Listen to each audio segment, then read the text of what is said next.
7 choses que vous ignoriez sur Napoléon Bonaparte. Tricherie, Castor et Pétain. Il adorait pétuner. Napoléon ne fumait pas, mais il aimait pétuner. C'est-à-dire respirer du pétain, du vieux tabac.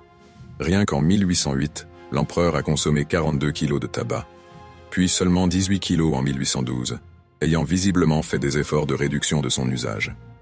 Il était maniaque de l'hygiène dentaire. L'empereur se curait les dents avec un cure-dent en bois, puis se les brossait avec une brosse à dents trempée dans l'opiat, une pâte à base d'opium, puis dans du corail fin. Il se rinçait la bouche avec de l'eau de vie mélangée à de l'eau douce, puis se raclait la bouche avec un racloir d'argent ou de vermeil.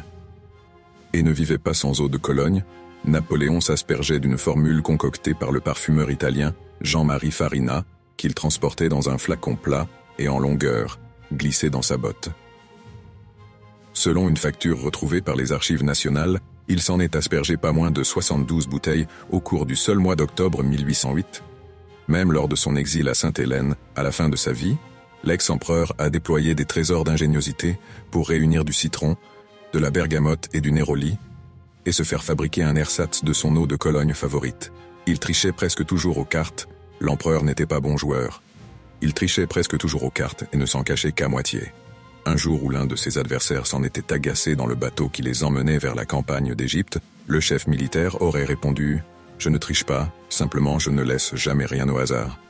Il était d'une jalousie maladive. C'est l'explication avancée pour expliquer que l'on ait retrouvé moins d'une dizaine de lettres écrites par Joséphine, sa première femme, à Napoléon.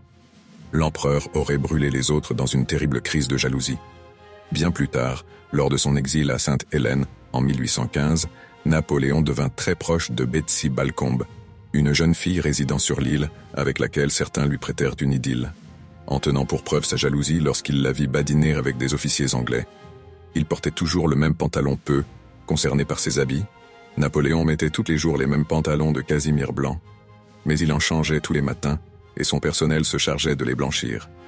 Quelques heures seulement après sa sortie de sa chambre, il arrivait souvent que sa culotte soit tachée d'encre, en raison de son habitude d'y essuyer sa plume.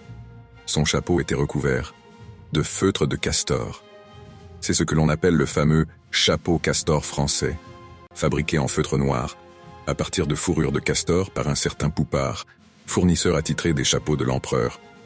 Contrairement aux autres soldats, Napoléon Ier portait ce couvre-chef en bataille, c'est-à-dire les ailes dans l'alignement des épaules.